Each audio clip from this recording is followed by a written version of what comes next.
Hello and welcome to the Alistair Greener Generationally Speaking podcast, where we look at bridging the generation gap by debunking myths, tackling stereotypes and sharing practical tips on how we can build stronger intergenerational connections.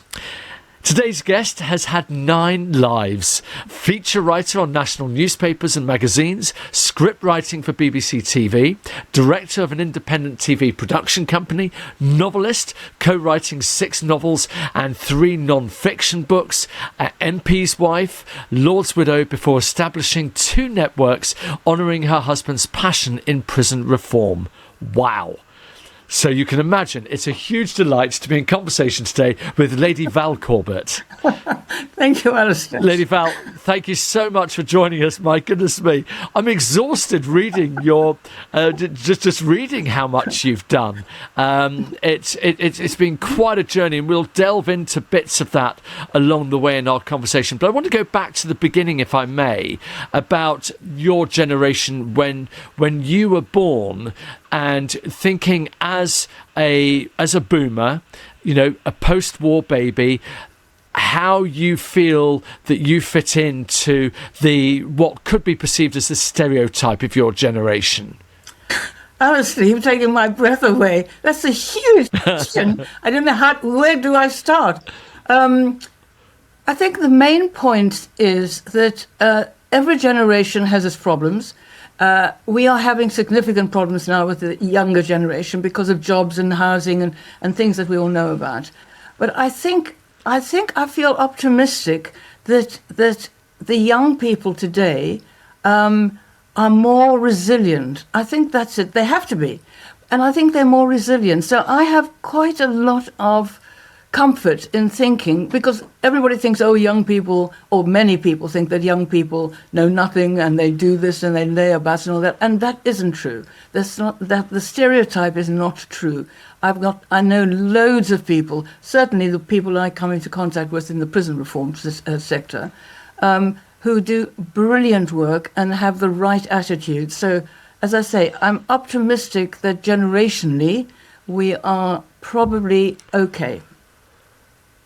So going back to your upbringing, because you were brought up in South Africa, and one of the things that I talk about in my 5 circles of generational influence in terms of what makes us is where you were born will have a very key indication to who you eventually become because of the environment in which you were brought up in, and then of course for you coming across to Britain, that was, you know, obviously I can imagine quite a change for you. Talk me through that a little bit in terms of what you went through and how you think that maybe framed you later on in life. Well, one question actually changed my life, because when I was 12, somebody said to me, "You ask an awful lot of questions. You should be a journalist." And I said, "You get money for asking questions? I'm going to be a journalist." And from that day, I had that absolute fixation. And I did 3 jobs and did huge amounts of work to get my fare to come to London, because I come from humble beginnings. Growing up in Cape Town at that time, and I think people don't understand this, but if you grow up knowing that black hands do the work, you take it absolutely for granted. And I'm ashamed to say that now, but at the time when you are growing up like that, it doesn't actually impinge your psyche, really. You know, the blacks are there to help you and do the work, and you are the brains, etc. So it was only when I realized that apartheid was absolutely viciously bad. Do you know that the leaders of the Afrikaner people who were doing the strict apartheid movement went to church sometimes 3 times on a Sunday? So it was, you know, love thy neighbour as long as he's not black. And so I came to this country when I was about 19 or 20. And as soon as I landed, I realized that this was where I was meant to be, because I realized that the censorship and lack of freedom in South Africa at that time, we didn't have television, you know, miles after everybody else. That was where I just felt that I could flourish here. I wasn't somebody's cousin, daughter, mother, whatever. I was absolutely my own person, and I could do exactly what I needed and wanted to do. So I've always been very, very happy in this country. I love it, actually. And I still think, whatever the problems, and there are problems throughout the world. Do you know, last week I was sitting with some people and they were moaning about Keir Starmer. And I said, let's see which leader we would want to be in this country. Any leader in the world. We couldn't come up with one. The New Zealand one, Jacinda Ardern, she was the one, but she's not there anymore. She's actually lecturing, I think, at Harvard. So this country has given me much, and I hope that I have given it back. I just really, I flourished here. And what's interesting, that background, do you think, seeing what you grew up with apartheid and everything associated with that, do you think that's sowed the seeds of the social justice that you went on to pursue? Do you think that's, part of you? Absolutely. My political mentorship came with my husband, of course, but he was a very arch anti-apartheid campaigner. By the way, British people call it apartheid. It's the Afrikaans one is apartheid, and I always think that's such a descriptive word for what happened. I really think that I'm Libra. I don't actually believe in astrology much, but Libra is a sign of scales and fair and justice, and I think that really describes what I feel about social justice in this country and anywhere in the world. My husband used to work a lot for the Iranian resistance, and for a long time. And he has imbued me with the attitudes that people who protest, for instance, in Iran, who get executed, protest is good if it's non-violent, of course. And one of the things that, clearly we're going to be talking about generational differences. And I always like to start off with people's backgrounds because I think it does help to frame them, because I feel so strongly that the way that we're brought up, the environment in which we're brought up, does shape us for our future life. And the world events as we're growing up make a big difference to what happens in people's lives. And subsequent with your work in journalism, in writing, with TV and so on, you've seen a few generations come along, and you've seen that evolution and you've seen that change. You said you're very positive about the generations today and the younger generations. Yep, I am. I think I've just explained why. I think they're more resilient. I think they need to be more tough. I think that they are more inventive. I don't know where you're going to go with this, Alistair, because I think I've explained it, haven't I? You have, and actually, but the reason I wanted to cover that is because there is quite a lot of demonisation towards young generations. In fairness, there always has been since the age of Socrates. There's been people who have criticised the young generation, and but do you feel that they're resilient against that criticism? Yes, as you say, every parent has always said, "Well, I didn't do that in my day." The thing is that they are forging. We are in this world of AI. We're in this world with cyber hacking. We're in this world with terrible wars. So, they are growing up in an era of danger in a way, and yet I'm impressed that they are not. That doesn't seem to hold them back. That's what I think I admire most of them.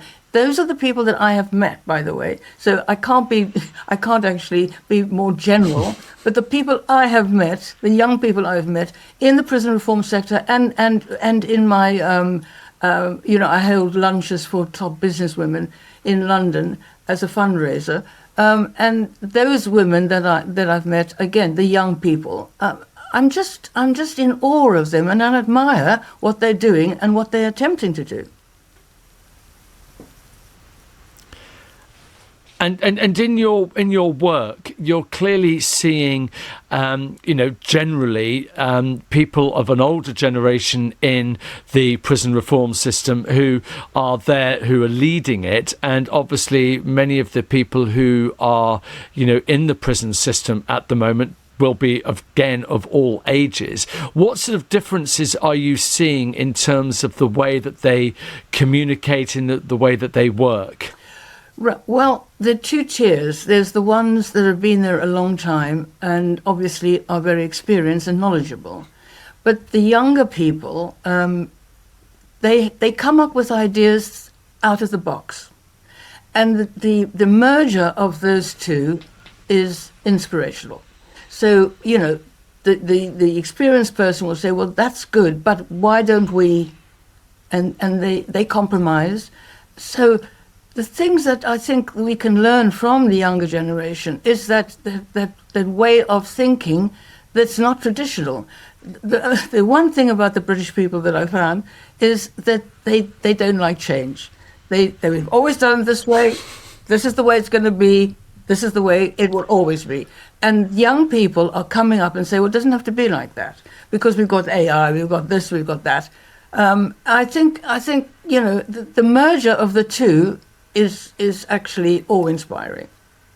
And what about millennials at the moment are in an interesting position because they are probably very highly represented in HR functions, in middle management, and they're often seen as this bridging generation between the older generations who are still in the workplace, Gen X and Boomers, and then the younger ones. How are you seeing them faring with all of the change and everything that's put upon them at the moment? Well, bearing in mind what I've just said about the traditional way of doing things, we all have to change our attitudes. We all have to change because there's a new world order coming in where AI apparently is going to make immense changes in our lifestyle, in our jobs. And I think that millennials seem to be in the forefront of adopting that change. So the way that they are doing the business, the way they are doing their thinking, the way they are doing their inventing, is going to be the forerunner of what this country and the world is going to be, because they are trying new things all the time, and some of them work. I think the forerunners are going to be very, very definite about how things are going to have to change, because they really, really are in the way that we're going through. And, traditionally it's older generations who are more resistant to change. How in your work do you try and ease the way to help those older generations adapt to change? Because some people never will change, and maybe those people need to find something else to do within the environment where they're working. Yeah. But the trouble is we sometimes create the stereotype that all older people won't change. You clearly have shown that change is absolutely something that can be embraced. So how do you work with those older generations to help them see the positive side of change? Well, it's not easy. I think that the older people that I come into contact with seem to be, well, I've always done it that way. And then when you say, yes, but, would it be a good idea? Maybe. And they say, yes, maybe. And you think they're never going to do it. But you have to keep on keeping on. I just think that we have much to learn from older people. I would never, ever say that we can't. And we have to take notice of what they say and how they do things, and then adapt. And I find that the adaptation is the key. It's a compromise. You say, well, you've always done it like that, but we found that this works. And then they say, oh, yes, I think that might. And that's how you're going on. It's a changing world, and older people are not adaptable sometimes as much as the younger generation. So, but their knowledge and experience shouldn't go to waste. So I try very hard to encapsulate the two generations within all the people I work with. And you're absolutely right. I mean, when you look at different cultures where older people are seen as the sages of society, and sometimes we do sort of put people out to pasture a little bit when they've got so much more to offer and to give, and it's trying to bring those together. What are you speak very highly of Gen Z, and you talk about their resilience, which not necessarily everybody will always agree with you. But what are the challenges that you see in terms of older people communicating with them that Gen Z possibly could work on? So where's that sort of pinch point? You're asking such difficult questions, Alison. I thought I was going to have a very easy time of it. You're making me think. Good. The answer is I don't know. I think that many young people think that older people have nothing to tell them. Or some. I mean, we're generalizing here. And older people think, well, they know nothing. So the way to bring them together, which I have done actually, I do meetings with my members of my network, and the age group varies from 22 to up to 70. So and when they talk, when we talk and discuss things, it's very interesting to see that some of the older generation kind of nod sometimes when the younger people want to bring up some things. So I think the best thing that they could do is to mix more, and that is a problem because you find that younger people want to be with their own age group, ditto the older ones. So to bring them together is a challenge, but actually in my meetings with as I say these two generations. I have found that when we break for coffee and all that, they do talk to each other. So I think coffee is the actual thing to do. Bring them together for coffee. Yeah, I couldn't agree more, and I know there are some people who will, that I've worked with, will deliberately have meetings in social environments where they bring different generations together and almost force them to communicate with one another, and they suddenly realise how much more they've got in common than they ever realised they had in common. And of course, for Gen Xers who go on about, I don't really understand this generation, well, they're your kids. They're the same age as your kids, so how do you not get them? So what are the other strategies that you take on and that you put into practice with your prison reform work? Because there's you've got a lot of tension there by default. So you're breaking down the tension, you're also trying to get people to communicate. What are some of the strategies that you use? Well, when I have these meetings, I call them networking meetings because people are working, and this is the problem these days. We're being very isolated. Working from home is one problem because you're working in isolation, even though you may use Zooms and things. You go out to restaurants and you see people on the phone when they're talking. My husband and I went to a restaurant once, and there were 4 people, and they were all on the phone. And he said to me, "Why don't they go out to dinner with the people they're phoning?" So I think social networks are very good for some things and very, very bad for isolating people. Because again, you sit on your sofa with your phone, and even when you're with people, you're on your phone and you're engaging with the people on the phone, not with the people around you. So the thing, whenever I go and talk or have meetings, I always say, please put your phones away. So because people, even when they're on the table, their eyes go, who's phoning? So I think that we have to realize, and the streaming of films and things, you don't go to the cinema anymore. You sit in your sitting room and look at the films that are on the cinema. So why do you want to go there? The isolation is the thing that actually I'm more worried about than anything else, because even in offices, I'm told that people email people in the next room. They don't go and talk to them. They're on email or texts. My daughter loves texts. I don't like texts. Why can't she phone me? And I moan at her all the time about that. And she said, well, I'm busy, I'm doing it. And I said, too busy to phone your mother? I sound like a Jewish mother, actually. And I'm not Jewish. So anyway, that's the main problem I find, generationally, every way. Because older people don't use social media as much and their phones as much as younger people. Younger people, if you took a phone away from them, they would cut off their arms because their arms are no good because they can't hold a phone. So, but what about the argument that what young people do today we'll all be doing tomorrow? I hope not. I hope not. I fear so because it is a habit. It is a habit. I mean, when one wakes up, you go to the phone and look at the headlines, and then you go, I do that. So that is a real problem, and I think, I'm sorry to say, I don't know how to solve it.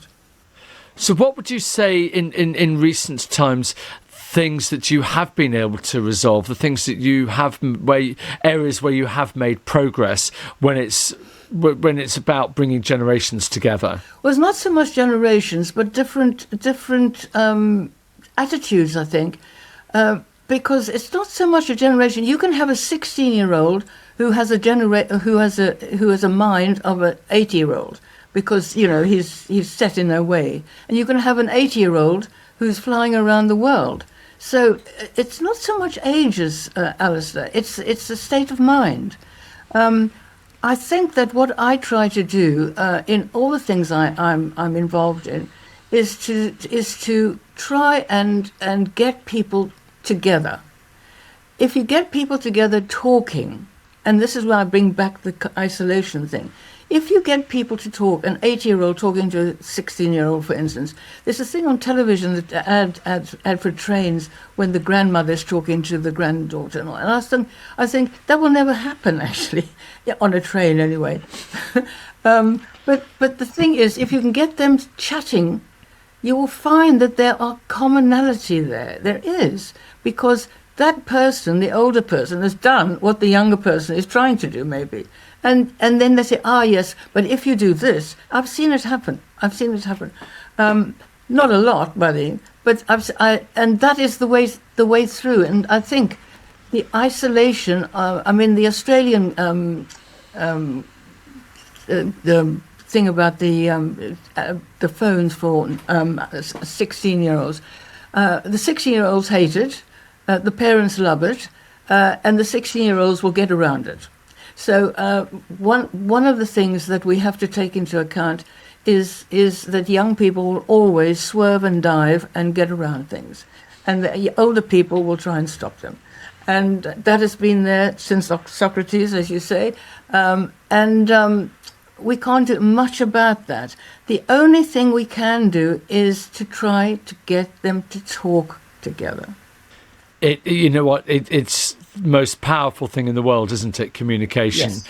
And I'm always reminded of the George Bernard Shaw quote of the biggest challenge with communication is the assumption it's taken place.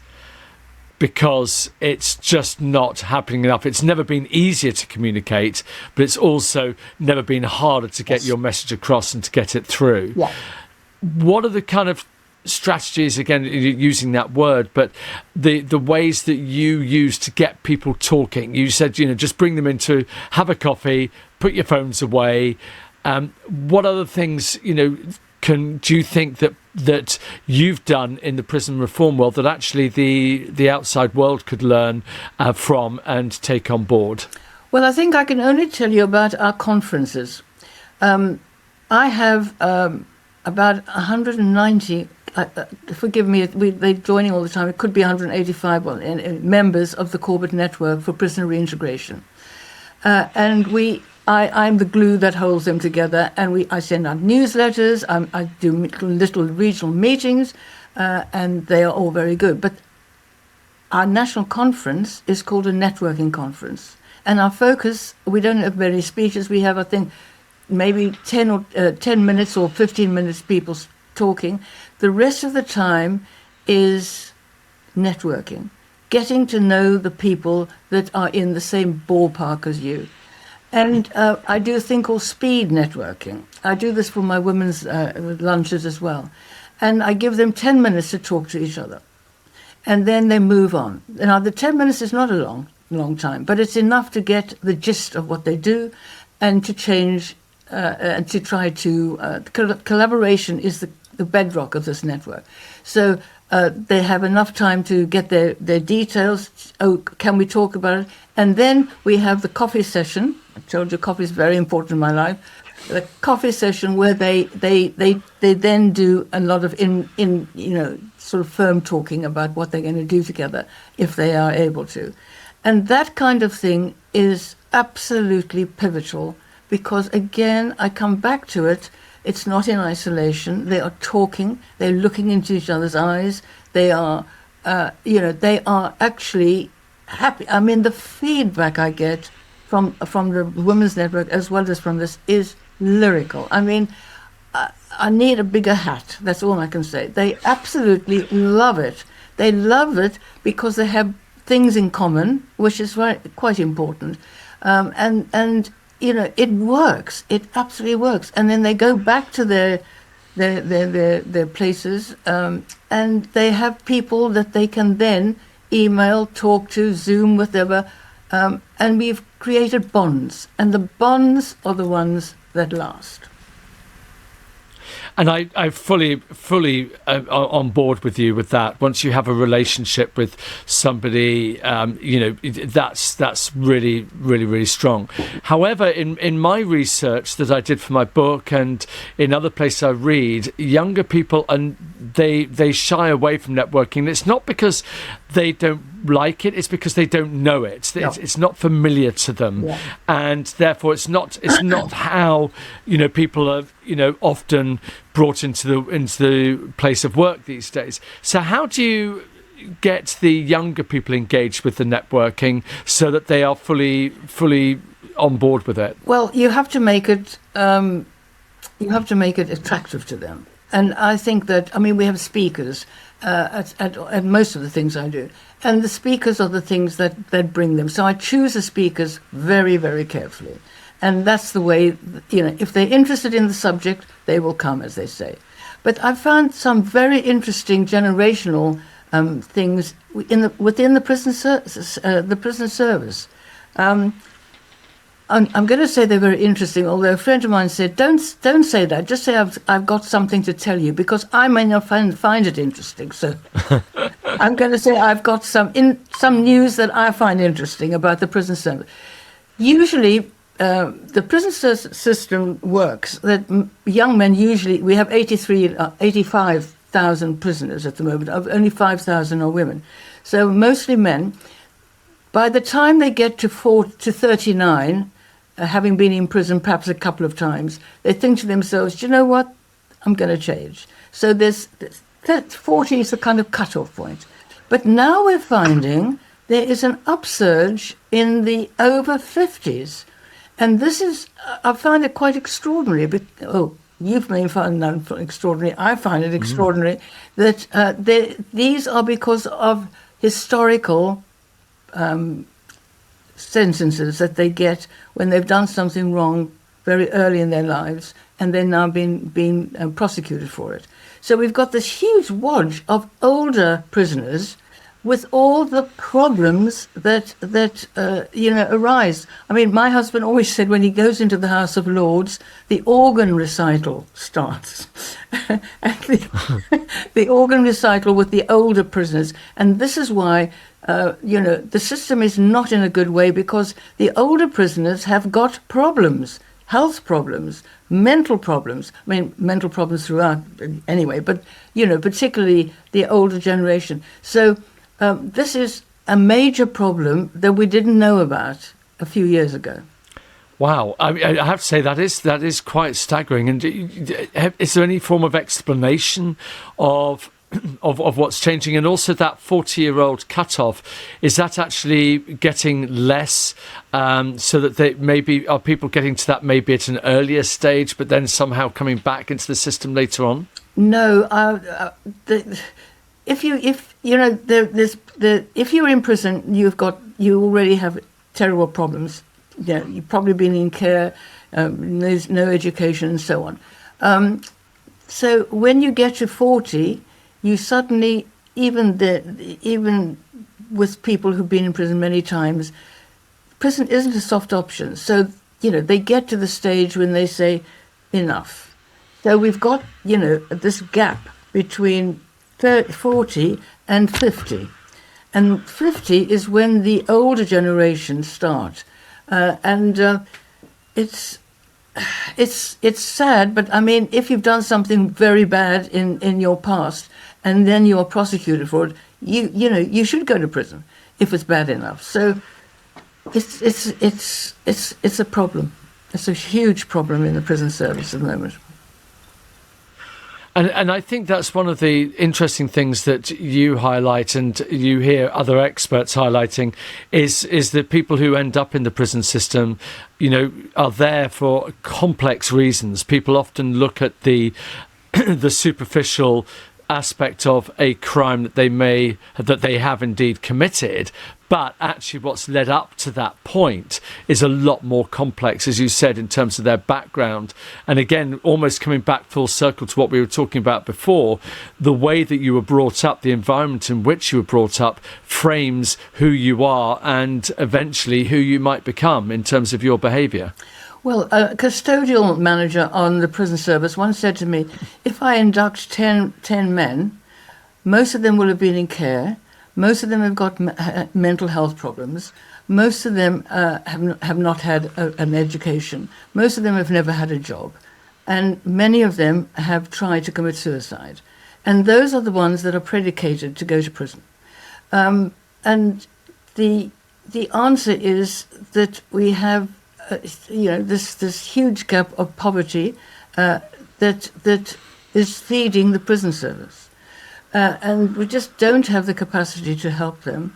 We have people in prison for substance abuse, where they get very little help for it. Not because the prison service doesn't want to help; they don't have the facilities, they don't have the money, they don't have the qualifications. So you have people who are very, very wounded going into prison. Coming out, we have 50,000 people coming out of prisons every year, but only 12% get support. So without that support, no wonder we have the highest reoffending rates in Western Europe. It's not rocket science.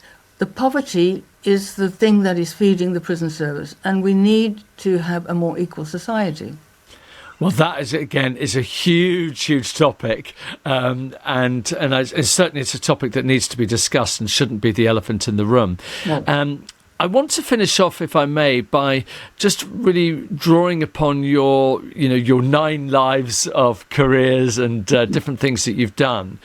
What do you see as the best ways to bring generations together so they work together better, so they're not, as you were talking about earlier on, about being in silos of their own generations, but actually mixing and understanding and respecting one another? And you've touched on it quite a bit throughout the conversation, but could you maybe encapsulate that into what you feel would be hugely helpful in bringing generations together? Well, there's a movement, clubs called PHAB, P-H-A-B, physically handicapped, able-bodied, and they mix able-bodied with people with disabilities, and it works really well. And in a funny kind of way, that's what we need for the older generation and the younger generation to get together. Honestly, Alistair, it is really against society at the moment to do this, because people are in their own homes. COVID was a huge problem of isolation. And many of us, me included, have never been able to get back to what we were before COVID. And the isolation there is endemic. So we need more communication, not through texts. Note my daughter. We need people face to face. We need.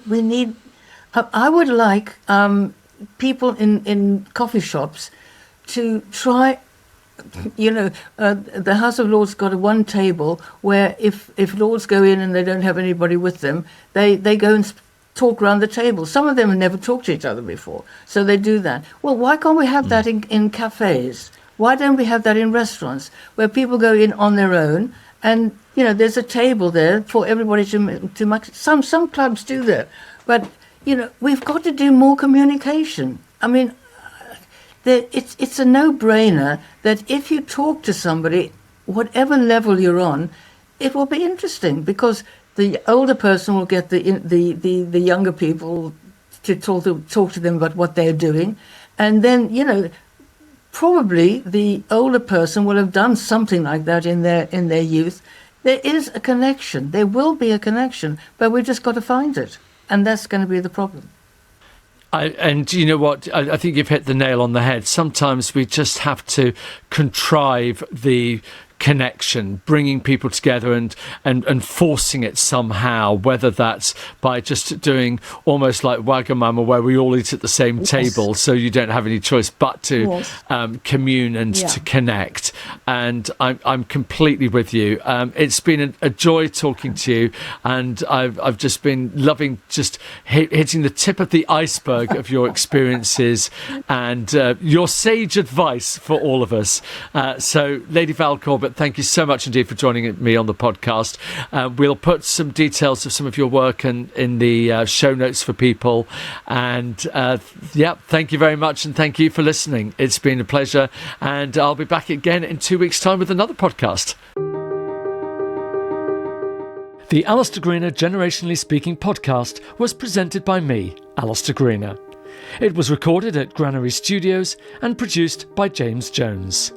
Please follow us and leave us a review wherever you get your podcasts. To find out more, visit generationallyspeaking.co.uk.